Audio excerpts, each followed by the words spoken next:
Time's up, Admiral. Here it comes. Chevron 1, coded. For my ally is the Force, and the powerful ally it is. Life creates it, makes it grow. You failed, Your Highness. I am a Jedi, like my father before me.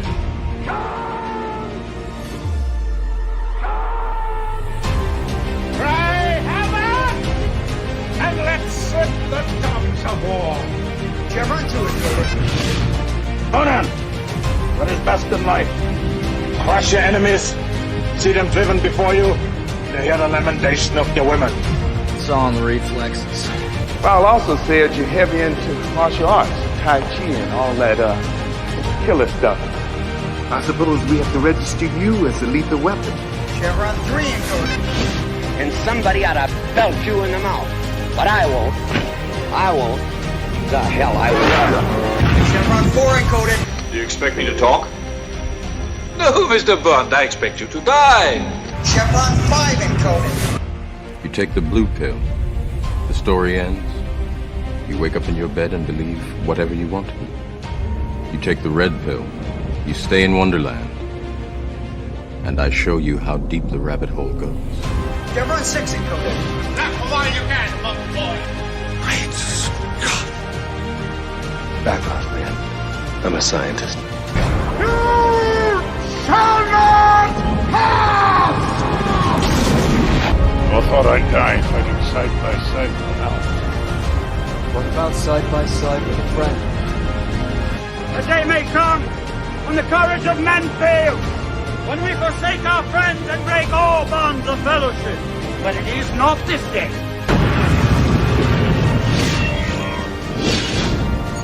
Chevron 7 is locked.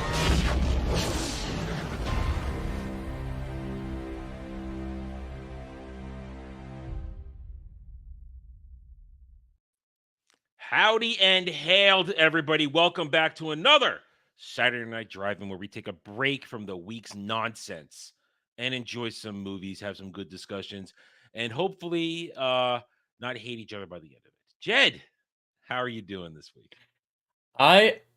I'm okay. We'll see how it goes once we get into the discussion. Oh, okay. Uh-oh. That doesn't bode well for me. But no, jokes aside, it is great to be here. Always love to talk about old movies and talk about the actual quality of the film and not have to worry about the agenda of the film or the political messaging. We can just talk about the quality of the film itself. So excited to be here, ready to get into it. Yeah, and I'm ready to do it. This week, guys, we're talking Flight of the Intruder, 1991, starring, let me get it, I always forget the guy who isn't famous, Brad Johnson, Danny Glover, and Willem Dafoe, based on a, I believe it was Stephen Kuntz novel, the first one in the series that went on to do very well, following Jake Coolhand, his career in the Navy after Vietnam, but that's a whole nother discussion for another time. I haven't read it, but I have a good authority that it went very well as a series. Anyway, so Flight Intruder, 1991, Vietnam War movie, and I find this movie massively interesting. I hadn't seen this in a long time. Been a while since I've seen it. And first off, I will say this was the first movie I ever saw Willem Dafoe in. Really? First time I ever saw him. And I was like, wow, this dude's, well, first of all, he's weird looking. Just a bit. Secondly, damn, he's captivating in this character. And then, of course, the years go on and I see him in other ones like, damn, Willem Dafoe, fantastic actor. I just about love him in everything when I see him in something. It's great. Willem Dafoe always delivers a quality performance. And he's one of those actors that can transform himself to fit the role. And as Lieutenant Commander, Virgil Cole, he does that, and it feels great. But again, this is a Vietnam movie. Now, usually when you do war movies, there are a lot of famous Vietnam movies, but most of the time you're covering a World War II movie. Maybe you're covering a Civil War movie, something like that. But the Vietnam movies are not something I generally enjoy, but I enjoy this movie because it's a fascinating concept of a fighter plane movie, but it's not Top Gun. And for me, the way they pull this off is very interesting. So, what are the deets before we get into this? Basically, this is 1972. We are in the quagmire of the Vietnam War.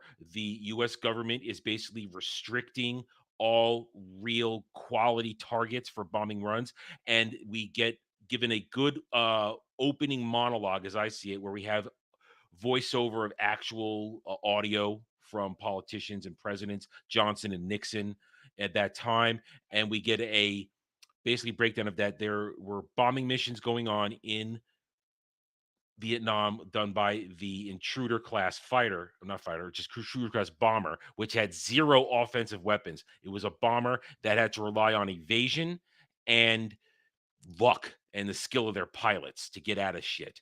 And it's basically these ran the majority of bombing runs in the Vietnam War. And this is a story of some pilots who got into some shit. I mean, fictional, of course, not really real, but it's fascinating when you line it up against something like Top Gun, which came out a few years before, where you are Maverick, you're in the seat, there's fighter dogfights everywhere, zip zip boom boom, I'm your wingman, you can be my wingman anytime. And in this one, yes, there's a serious death scene in Top Gun, but this one, it's dealing with all those critical themes of Vietnam War, of the death, the pointlessness, the political agendas, the handcuffing, the morale, the lack of it. And it's all of it for me, nicely encapsulated in this roughly 2-hour movie. Now, Jed, this is your first time seeing it. How do you feel out of the gate as we get started here? I feel like this film should have gone either of two ways, or was created as either of two things initially. I feel like it's either 5 movies in one with fragments of each inserted, or it should have been a serialized television show because it has a bunch of mini stories in it. I feel like it's just a bunch of random little stuff put together. Whereas in a serialized season, that would be okay, a beginning, middle, and end of a story. But in a film, it came across very jarring. Like there wasn't a whole lot of plot momentum, and like the purpose of the film, the goal of the film was muddled. And by the time I thought I'd figured it out, it was resolved 15 minutes later, the run that he went on with Cole. Once that plot line was introduced, I'm like, all right, this is what the film's about. It's about them taking revenge, them going at it, doing it on their own, taking matters into their own hands. 15 minutes later, it's over, and there's still almost an hour left in the film. And it just felt very jarring to me. Like it had too many ideas and didn't develop any of them enough. Even the Vietnam War stuff that you're talking about, like the pointlessness of it, seemed more as an aside than as a major plot detail. So You see, I feel as though I disagree. I feel as though this isn't a movie where the plot is necessarily let's go do something, but it's the quagmire of Vietnam and the effect it's having on these people and how they deal with it, and how Jake, Cool Hand Jake, we'll call him Jake, instead of his handle, Jake, how Jake has the traumatic, I mean, the opening is a traumatic thing. It puts you right into it of how ugly the war is, where they do this pointless bombing run. They hit nothing but trees, and they manage to get through all the flak, all the machine gun fire, and then rando farmer with a bolt action rifle gets that lucky shot right through the canopy of the Intruder jet and just nails Morg right in the neck. I don't think that was an Intruder yet, was it? Yeah, Because it was Jake made a big deal about flying that different type of plane with Cole. They were all, I think it's the same. They were basically the same planes, just one had a slight different modification. The same class. Okay. They were the same class. It was all the same class. And the only reason they got that bigger one was because Cole was qualified for the larger ordnance that was attached to him. But the whole thing is that it just goes right through the canopy, hits him, and we see that traumatic loss right there. And that's basically the focal point of Jake's character, how he's trying to deal with this alongside the general idea of the Vietnam War. And there's a great line after they've done the run on Sam City. And we'll talk about that in a few minutes. And they go through the court martial. The line that sticks with me the most is most of these people, everybody involved in this war, half don't want to fight it and half don't seem to want to win it. And that line just sticks with me, as that to me is the focus of the movie, where the sheer, in hindsight, where we look at the sheer pointlessness of the Vietnam War, because the Vietnam War was instituted after Korea as trying to counterfeit what analysts and I guess professionals at the time deemed the domino effect, where if we do not stop communist regimes from popping up all over the world, it's going to be a domino effect, and one after the other is going to one democratic government after another is going to topple to a communist government, and it'll be a domino effect rolling down throughout the world, and suddenly the entire world will be communism. And that's why the Vietnam War was fought, to stop communist North Vietnam from taking over South Vietnam, which is, I guess, marginally democratic at the time. I need to brush up on my Vietnam history, but the whole pointlessness of it. Why are we fighting? None of us want to be here. People are dying. 50,000 people have died, and you're not even letting us win for some political reason. And that's what I feel is it's a thematic plot and not an action plot.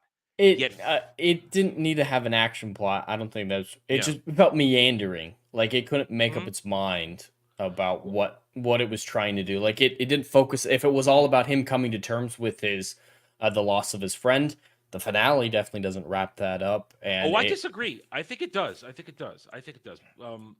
I feel as though when the loss of Morg in the beginning for the first act damages him to the point where he's disillusioned, where he gets attached to a rando chick and her daughter. Which that is to me, that is the most random part of the movie.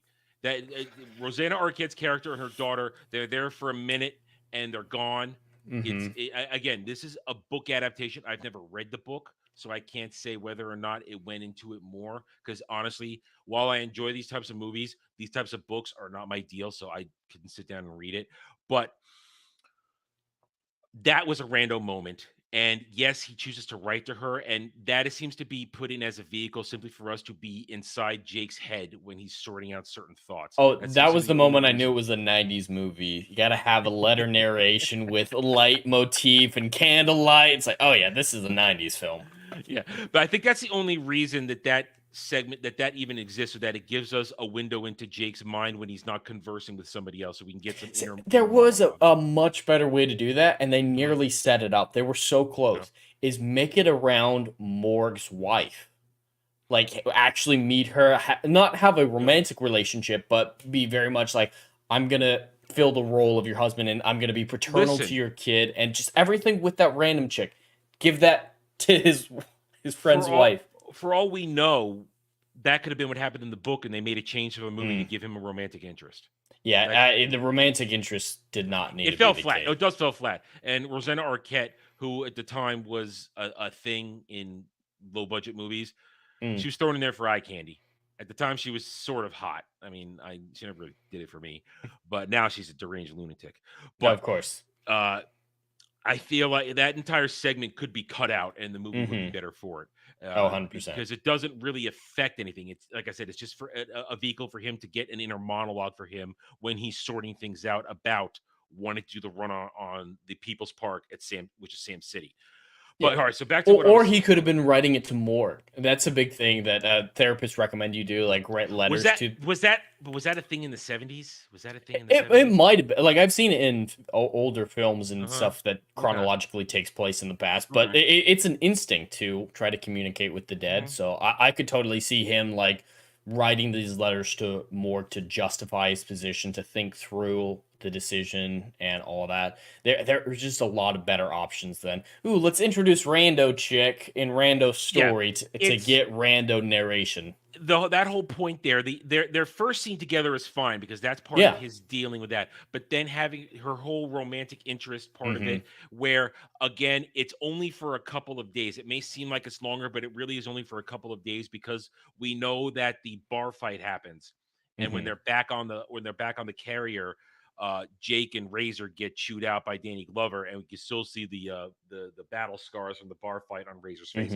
So he was only on shore leave for a couple of days at the base in South Vietnam, or wherever that was. I'm not even sure where it was.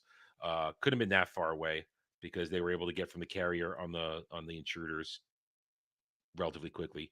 Probably only a few hundred miles. Either way, but that's one of my hiccups for the movie. I mean, listen, as much as I enjoy this movie, I can be objective with my subject. My subjectivity can be pushed aside. I can be objective, and that kind of does. It's an uncomfortable and an uneven part of the movie, which doesn't need to be there, and you pull it out, and nothing changes. Yeah.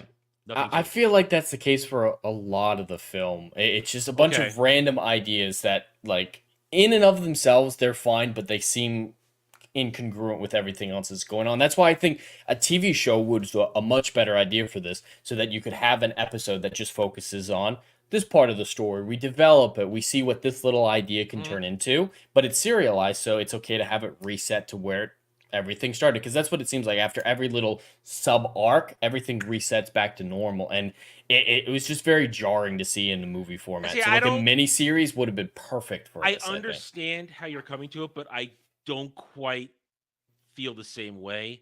Because to me, going back to my original point, the loss of Morg is the first act and him dealing with it, and he's traumatized.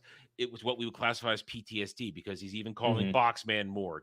He can't get it out of his head. Everything is obsessed about it. And then we get the introduction of Virgil Cole, Lieutenant Commander Virgil Cole, played by Willem Dafoe, who is, honestly, he's the best thing in this whole movie. Oh, no question. He is the best. And Danny Glover, a close second, because that's just Danny Glover being asshole Danny Glover character, which is fun.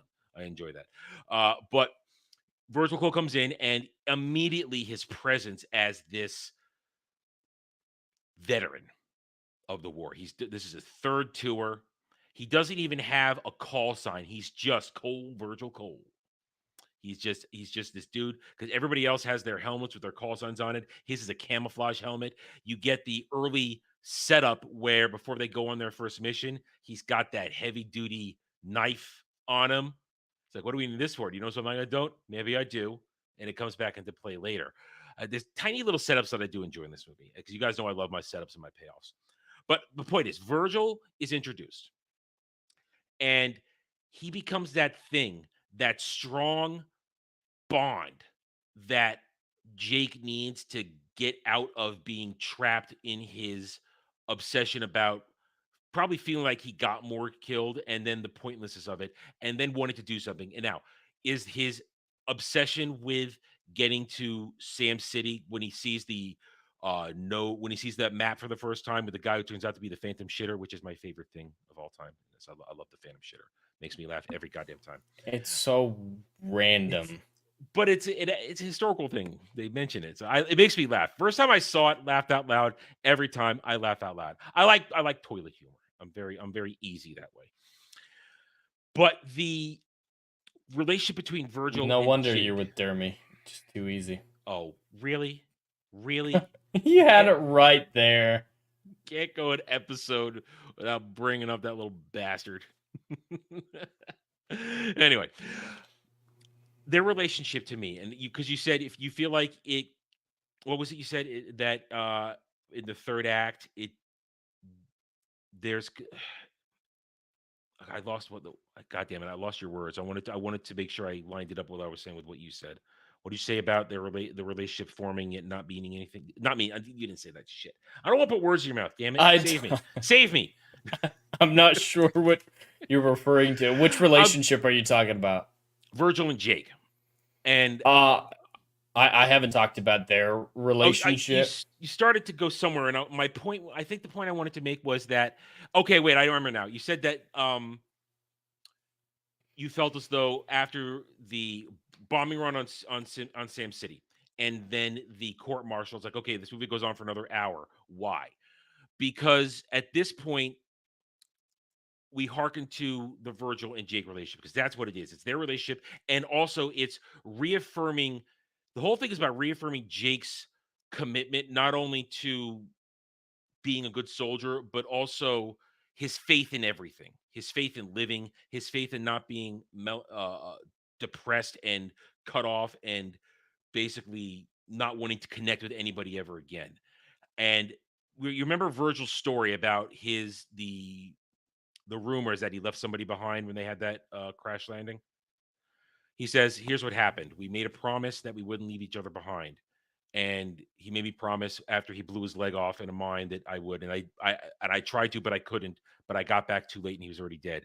And he sort of wants to. They sort of make that deal between Jake and Virgil. They make that sort of a promise. And when we get to the end, when they go to rescue Danny Glover after he's crash landed, the fact that Jake wants to save him so badly, but Virgil knows that Jake has a future.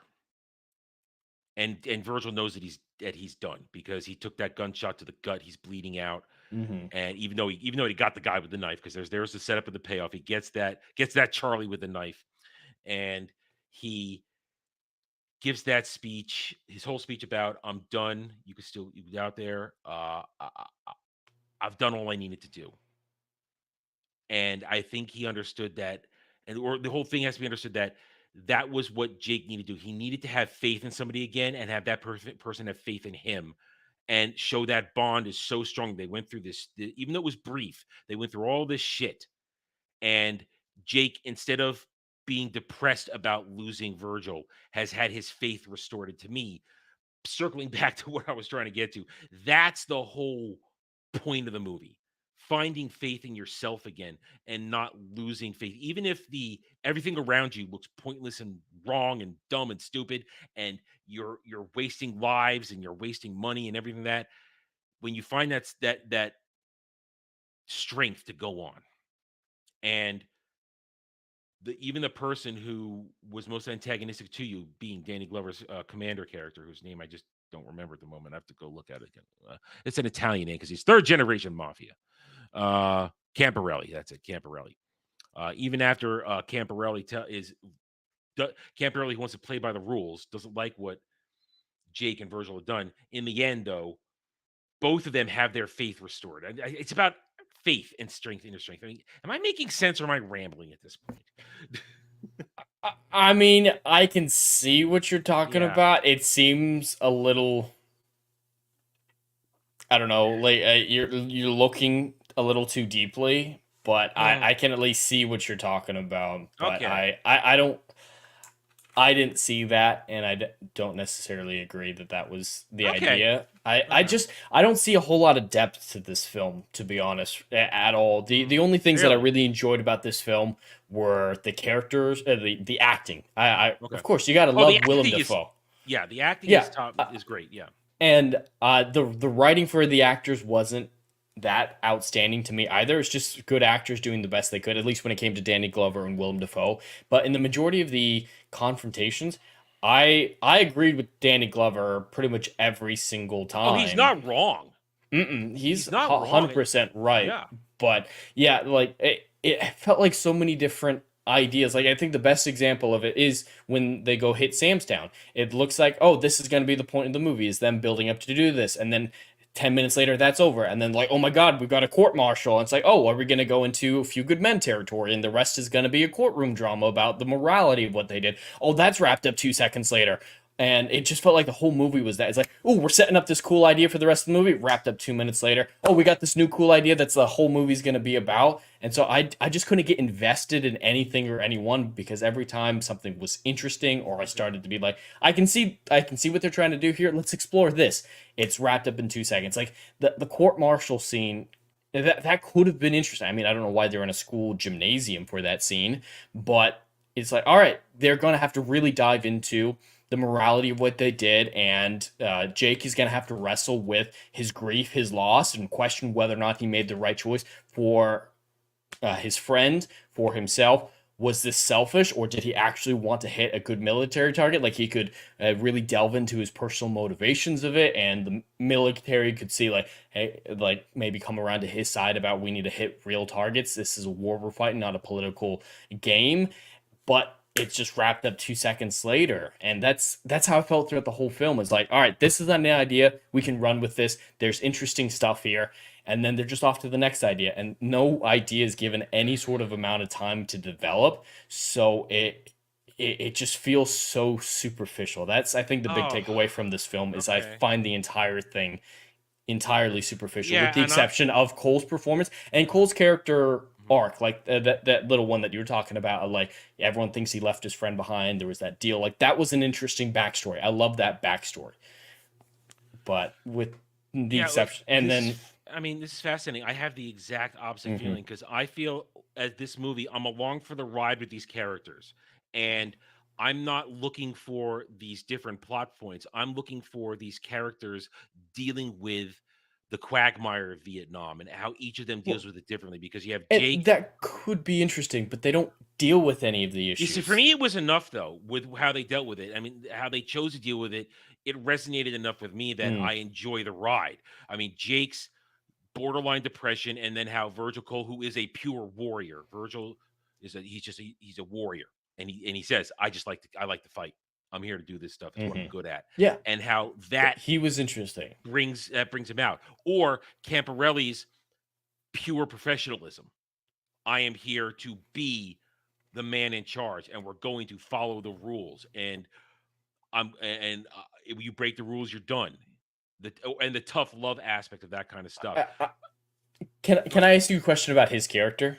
Or a certain scene? So near the end of the film, during the whole like they come to save him bit, right before Cole dies, or that whole bit, his plane crashes. Danny Glover's plane crashes, and the new guy Razor is gonna come in and help. And he's gonna try to save Danny Glover, but Danny Glover's like, "No, you get back to base. That's an order, kid." It's not so much save. All he could do is kind of fly around and be threatening to the ground troops because right. But he's trying to still help. He's still trying to help, is what I mean. Yeah. And he says, "No, go away." And then he has the cheesiest fucking line: "Is now you're straight Razor, kid, because you've turned into a real weapon." I laughed so hard at that line. There is a problem there. That's a problem because what we have here is a character who probably had a lot more development in the book, and we didn't get it in the movie. Razor probably has a lot more in the book that goes on to show his development from the fresh-faced pilot we get in the first briefing room scene to there where he's a part of the group. He's seen the same shit they have, and he's earned the respect of his fellow crewmates, I'll say crewmates, his fellow crewmates, and his commanding officer.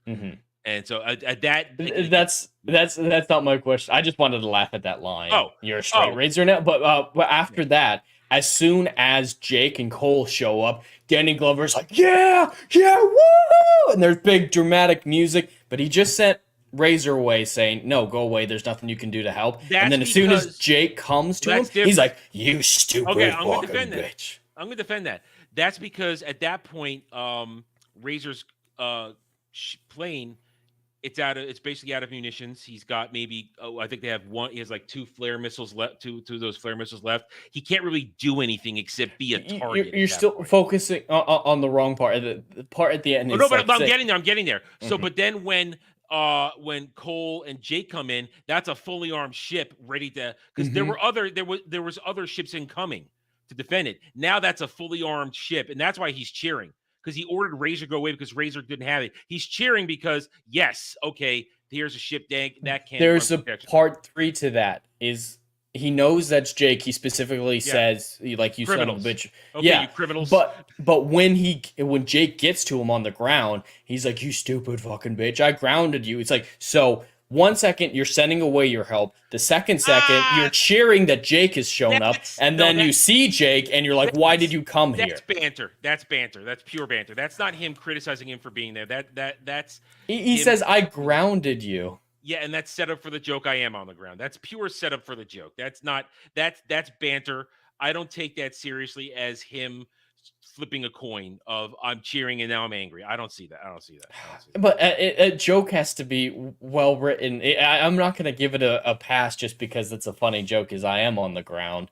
Like it needs to make sense character wise. I don't think it's a character flip. I don't see it. I don't agree there. But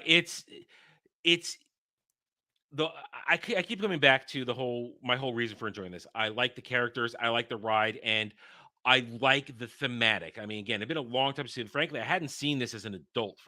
Last time I saw this, I had to be in my 20s. It's been a long time, and I still didn't really understand a lot of things, especially politics. I hadn't done the political education. I hadn't had the political education that I had on how government works, on some of the historical stuff yet. Watching it now, though, I understand so much more of what's going on in this movie, politics and military wise and war wise, and I got way more out of it in this watch through than I ever had in previous ones. Understanding the connotations of just how debilitating morally wise the war was to everybody involved in it, either at the front or at home. And that is what sings to me in this movie. That feelings, those conversations, those interactions, and how each of these different characters deal with it.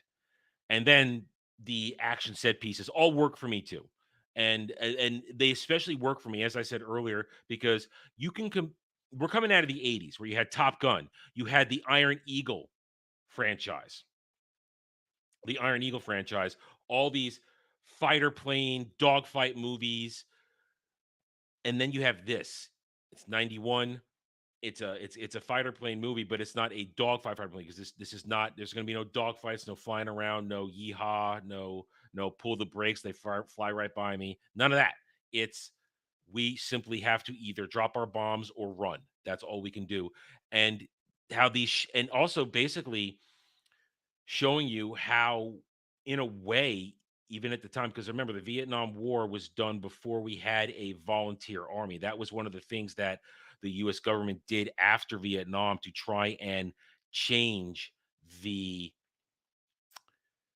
perspective of the military by making it volunteer. That allowed for connections to who's in there, not just, oh, you're all baby killers and shit like that going out there. And how these men felt dealing with all this. And to show, I see, I'm trying to weave too many words into one statement there without losing myself. That's the problem there. I'm trying to get my point across without I'm trying not to be preachy here. I'm really trying not to be preachy about how I feel about this movie, because I have a new perspective on this movie from when I was watching, and that's why I feel a lot more of a profound understanding of it and what the message is trying to get across, that the Vietnam War was just horrible for everybody. And damn, I'm sorry, guys. I'm trying to form my thoughts here. And listen, obviously, we're not having a fight here. We're having a civilized discussion about this. This isn't a shouting fest going on, which would, in some ways, be easier to handle.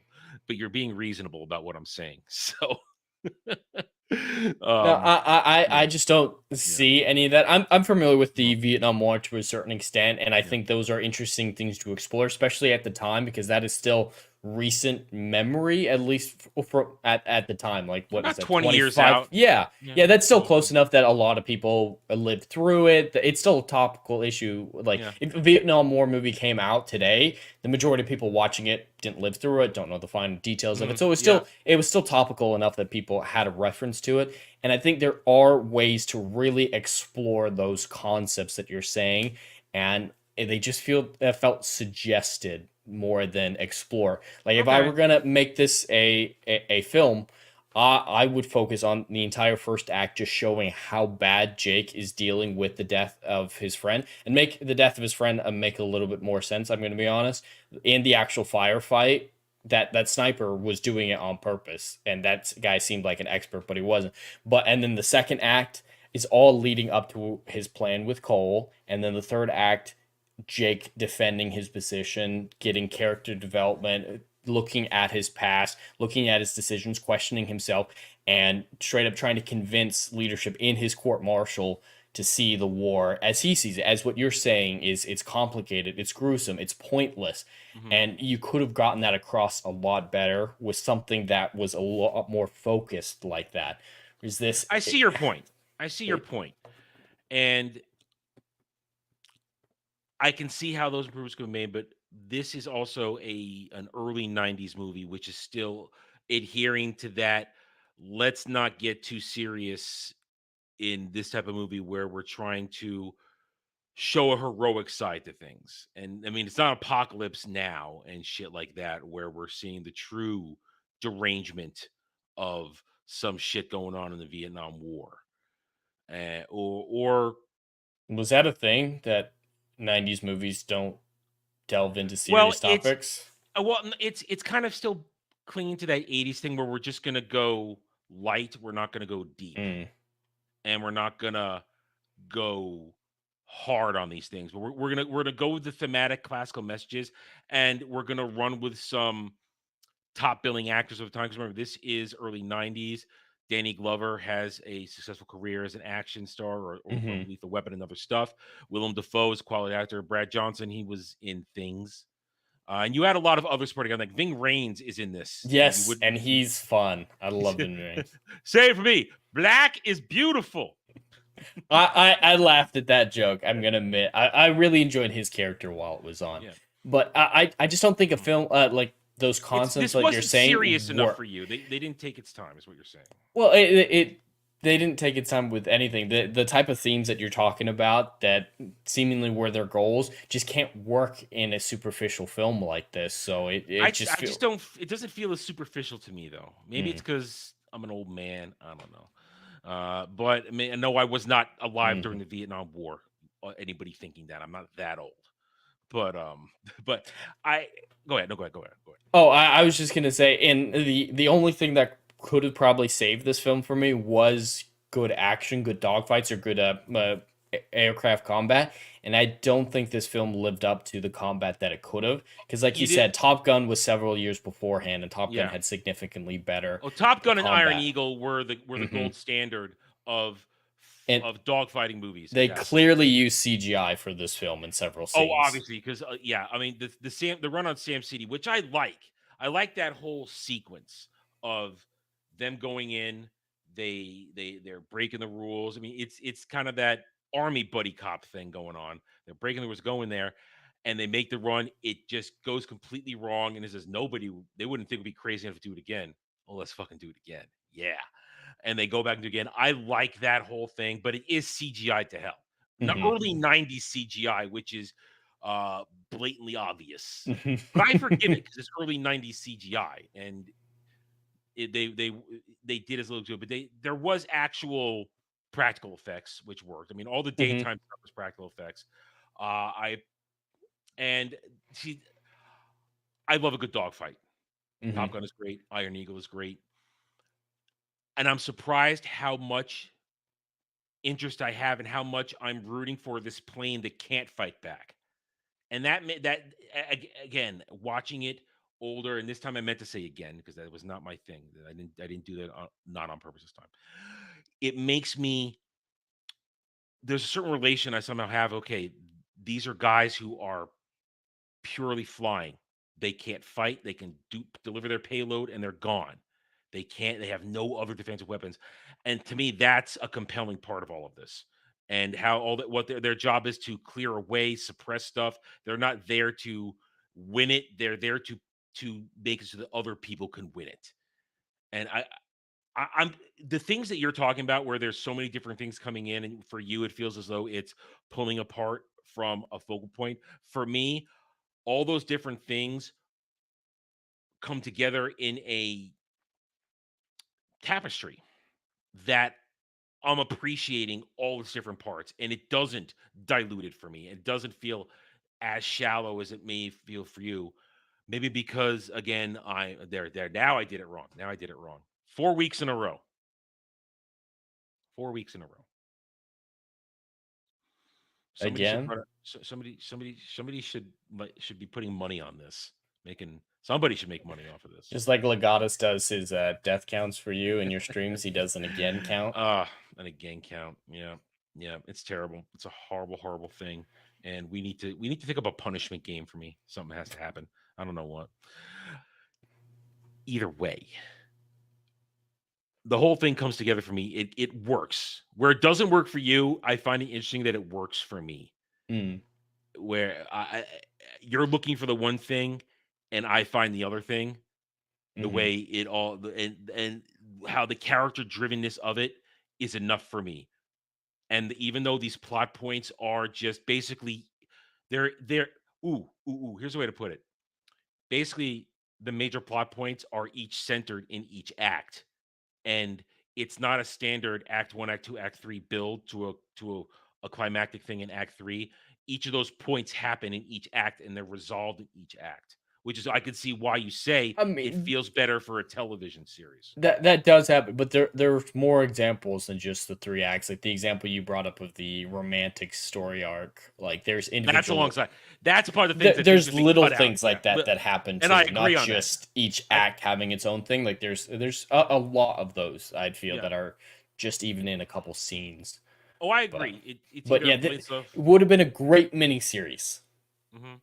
Yeah, it just needs time to develop because Well- the characters I think are contradictory a lot of times. I'm only interested in Cole because it's Willem Dafoe because he does a great Fair job. point. I'm only interested in Danny Glover because he seems to be the voice of reason, even though he's mocked for it, or at least put up as the antagonistic force for it, and because it's Danny Glover. But I see a lot of strange character writing as well that I couldn't get invested in the characters any more so than I'm the going plot. to attribute this to, and I said this at the beginning of the stream. I have it on very good authority that as a series of books, these are all compelling and interesting books as we follow Jake through his life in the military and all the adventures he gets up to.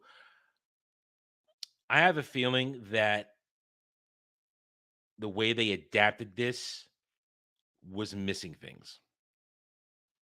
And this might be suffering from something that where they tried to adapt maybe the wrong book for this franchise. Mm-hmm. Granted, the franchise was just starting in that point. They were still going on. It still went on for a lot of years. And I feel as though that might be part of the problem here is that they tried to adapt it in the wrong way. Because I agree with you. It feels like there are things missing. Mm-hmm. And feels like there are things in there that are unnecessary. Now, that for me, that doesn't destroy my enjoyment of the movie, but I can understand how for you, first time out, and the way. I mean, we've been at this with each other for over a year now, doing this show. I understand that you go into something looking at it. I mean, I didn't choose this movie thinking you would be annoyed by it. I mean, guys. I do not set out to make Jed upset with a movie. You got to understand that. I'm picking these things that I've watched for years and I think they're good, and other people always agree with me they're good. And I'm thinking, okay, let's see if I can land it with this one. And I'm batting very low right now with movies that Recently, you but haven't seen you've before. done good ones in the past. I know I have. You've chosen But some very good ones before. Let's say the past 3 or 4 months, if it's one you haven't seen, I've missed wildly. I was very excited for your almost pick for either this week or the last time. I know which one you're talking about. Yeah, that one I will definitely bring around. I'm not going to tell you. You guys will find out. That's been on my list for a while. That's and the one we're talking about. It's a more artistic movie. It's a full on I'll say it. When we do Memoirs of a Geisha, that is a much more artistic movie than this, and it's a way deeper movie, and it's an even better acted movie. It definitely seems like my speed. Yeah, I think you'll like that one. But I might have to give you something I know you'll like. I'm gonna have to work harder. Maybe I won't do what I was planning for the next one that I mentioned before the stream. Because I here's the thing. I'm choosing these movies lately that are nice and easygoing. Maybe they're not too deep because that's what I need right now. That's kind of what I need. I need this stuff that I've seen it. I know how it works. I know how it feels. And while of course, I'm not averse to thinking deeply, I need these sort of heroic movies or these feel-good movies. And maybe that's what. Well, maybe that's my why I problem. picked Princess Bride. That falls directly into that Oh. category. Yeah, well, it's not a spoiler. We already announced that. I announced it on Monday that that's what you were doing. Yeah, you also picked it because you know it's going to piss me off. Maybe to an extent, but it falls into that category. And that's jokes aside. I did pick that one specifically because of this. Because I often come across as someone who wants more deep content, more thought provoking, well written stuff.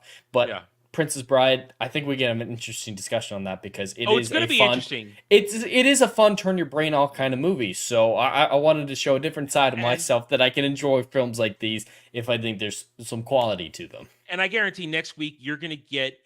I'm going to be Jekyll and Hyde. I'll be able to give my objective opinion on why the movie does work, but then I'm going to go full subjective as to God fucking damn it. I have my reasons. They may be superficial to all of you, but they're my reasons and they work. Anyway, well, you mentioned it there. Let's just talk about the performances here. Then we'll end on that because we've been talking. We've talked about a lot of the guts of the movie. Again, it's one of those times where the scenes aren't as important as the meanings behind them. So we were talking about that, but the performances, as you said, Willem Dafoe and Danny Glover make this movie. 100%.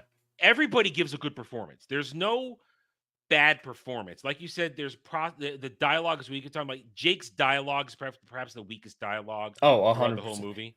Jake is boring to me. Even when he's supposed to have a big emotional moment, he seems to deliver a deadpan.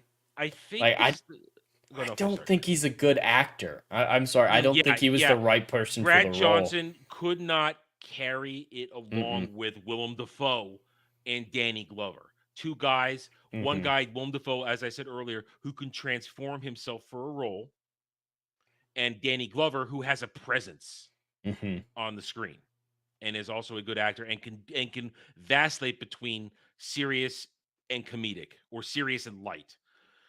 And could deliver one-liner. Danny Glover can deliver one-liners. He can deliver that shit. He's good at that. Brad Johnson, he was not up to the task of being on their level. And that's a fault of the casting director. It's a fault of the director. They couldn't quite get the right performance. And there you go. And even Ving Rhames, when he was in there, Ving Rhames shines for the brief moments he's in there. Because he's Ving freaking Rhames. And even Tom Sizemore gives a Tom Sizemore performance of going a version. He can do the kind of stupid guy because Boxman's an idiot. And he telephones his death. That's my son. Maybe it's not my son. Oh, you're going to die real soon. That's the red flag. You just triggered your doom flag, my friend. You're done in the next scene. But Brad Johnson as one of the leads of the movie, I agree with you completely. He doesn't carry it. It would have been better cast. And here's also the problem. Jake, at this point, this is the beginning of Jake's adventures through the series of books that Kuntz is going to write. And he eventually makes it to Admiral. He makes it all the way up there. And this is the beginning. So there is no meat to his character yet, I think, is a problem in terms of those stories. He hasn't gone through all the shit yet, which turns him into essentially a hero later on where he goes through a bunch of shit. And that's the problem. You needed somebody that could be a proto character at the beginning of their adventure and still come across as exciting and engaging. And Brad Johnson does not do that. I am 100% on board with you with that. But I still enjoy Jake as a character because I am compelled by his short journey in this movie. Well, do you have anything else you want to add to this? I think we've talked about it as much as we can with just the two of us here.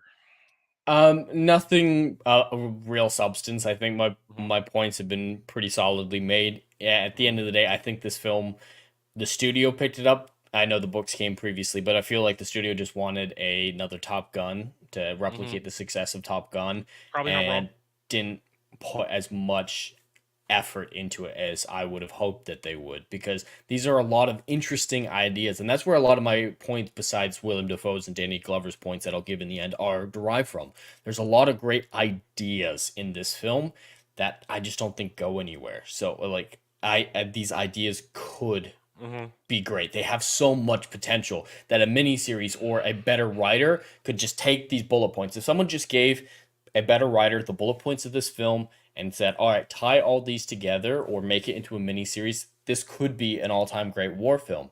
But I think there's a reason I've never heard of it before you brought it up. It's not a well-known movie. It was not a blockbuster. It didn't do well. If it had done well, they probably would have made more in the franchise because it is a franchise of books. And that leads me to my final thoughts on this. I feel as though, to your points and your criticisms, the book probably does it better. This is one of those instances where the book probably does it better. It probably gets all those things that you're looking for across much better in its pages. And in this current setting of productions in this, a TV series probably would be the better approach to it. And it would probably, and I would love a TV series. Frankly, I'd love if they made a TV series of this because I prefer television production to movie production right now these days. Oh, Because I get, especially because if there's a lot of source material, I'll get the most out of the adaptation. Then I'll get the most source material that we can get. But as far as the movie goes, I'm okay with it. I'm okay with it. All right. That said, the soundtrack, it's a nothing soundtrack. Nothing at all. It's got music of the time and the hero theme for the intruder flying in. It's nice, but it's not compelling. I have other themes that are intruding in my brain and overriding it when I try to remember it. So I'm gonna have to disagree. Oh. Pretty much anytime a major musical cue came in, it made me laugh because it felt extremely out of place. Extremely out of place. Like the scene that I mentioned that's all dramatic, candlelight, light, piano music or whatever it was while he's narrating, to their choice in action epic moment music just felt campy, honestly. Okay. It felt campy to me. Like I ignore if the music isn't latched to a major scene, or if it's it doesn't catch me, I just kind of ignore it. Or if it's a song of the time, a song of the era, I automatically tune out, because to me that's just that's atmosphere. It's part of you're trying to remind you that's what the era was. So I don't count that even as soundtrack at all. But anyway, all right, it was my week, so I scored first. I think I've made my case. I like the characters. I feel as though, even though, as Jed said, there is no driving plot arc in terms of something they're all pushing towards, I feel as though the whole plot, the quagmire of Vietnam and how it's affecting all these characters and how they have different positions and how they're going through all these things in this movie, it all works for me. It all comes together in a narrative that I enjoy. I enjoy the action set pieces. I enjoy the performances. Willem Dafoe is top notch as always, and I'm okay with how it ends and where we are. So I always enjoy this movie. In the end, whenever I sit down and watch this movie, I have a good time. It had been easily a decade or more since I'd really sat down and watched this, and I sat down and watched it yesterday, and I had a good time. I left with a smile on my face. I wasn't doing anything else, except maybe eating while watching it. I didn't need distractions. wasn't fidgeting to get them to do something. I was engaged in it. I like it. So I give it an 8 out of 10. It is always an enjoyable movie for me. Jed, go. Well, I think I might mirror a lot of my recent scores with this one. There's so much potential with it and great actors that there's something that could be developed here, but the writing just makes it fall significantly short for me, on top of the effects and action, which could be significantly better considering what films came out the decade previous. It just falls short in nearly every category. Every category that I could judge it on, there's potential, but it fails to meet even basic competency for me. So I'd have to give this film another 4. Okay. All right. Hey, that's fair. That is fair. And as I said, you aren't wrong. I mean, Top Gun is, and we'll get to a Top Gun review, guys. I got my copy there, and I don't have Flight of the Intruder because the price has been high, but now it is lowering again. And I will put Flight of the Intruder on my shelf. But you're right. Top Gun is the gold standard of these types of movies. Granted, it's a Cold War movie. It's not a Vietnam movie. But that movie is just so good. Well, yeah, it's Top Gun. It's well written, too. No, again, God. I did it. Some of it. I tried. You did it again? I did it again. I had a couple minutes left to get out of here without doing it again. And I did it again. That's going to be a shirt one day. Son of a bitch, it is, I bet. Now, anywho. Top Gun is the gold standard, and I agree with you what you said a little bit ago. They wanted to try and replicate what they did with Top Gun and, to a lesser extent, Iron Eagle and stuff like that. And perhaps they chose the wrong book to do it. Perhaps they chose a story that, while the book makes it work, for some, it doesn't quite measure up to the legacy or the standard that Top Gun set for all these things going forward. And I could understand why you feel the way you do, and I don't begrudge you that opinion, because I get it.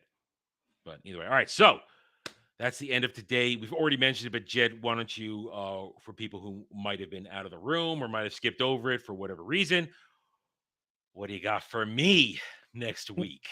Well, I decided to break it up a little bit because my past choices have been very much in what I typically like, a little bit more artistic, a little bit more thought-provoking, deep films. But I wanted to show everyone that I do indeed enjoy films that not necessarily in that vein, and nothing exemplifies 80s fantasy or fairy tale, as you put it, Fairy tale, quite yeah. like The Princess Bride. And I think it's an absolute classic. Princess Bride. Not necessarily as thought-provoking as some of the other films that I've introduced, like Last Night in Soho and some of my other favorite films from the last couple of years. But I think it'll be an interesting discussion because I can see some similarities between it and stuff like the Secret of My Success, like fun, quirky 80s comedies. So, Yeah. and And- what was it called? The Golden Child. I wanted to show I do like 80s comedies. Like Ferris Bueller's Day Off. That's a great example. I love that film. Yeah, hey, we had a good one though. You We had did have- seen that one. You had seen that one though. I And, had. I mean, let's be honest.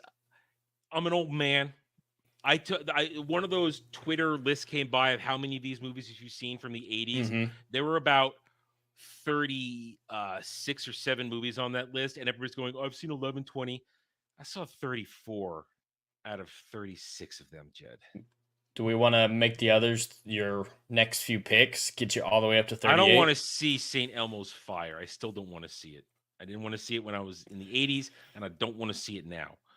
So, but you can understand. I've seen a lot, and Jed, for his age, has seen a lot, but there's going to be a lot of stuff that I've seen that he hasn't seen. So once in a while, when I suggest these things, I feel like people have already seen it, and Jed's like, no, I haven't seen it. So it's going to keep happening, guys. And one of these times, he's going to like something that I've seen he hasn't seen. It's going to happen. I can't strike out forever. Hey, no, you did like Clash of the Titans. You did like Clash. I really did like Clash of the Titans because that was the crown jewel of that era, of that type of stuff. Mhm. Anyway, all right, guys. So chat, thank you across both chats, guys. Thanks for joining us this evening. We will see you guys next week, and then we'll be off a week because MegaCon is on the way. So we will see you guys next week for another episode of Saturday Night Drive. Until then, take it easy, guys. Hit that like button whether you're watching now, live, or on the replay, and have a good night or day wherever you may be.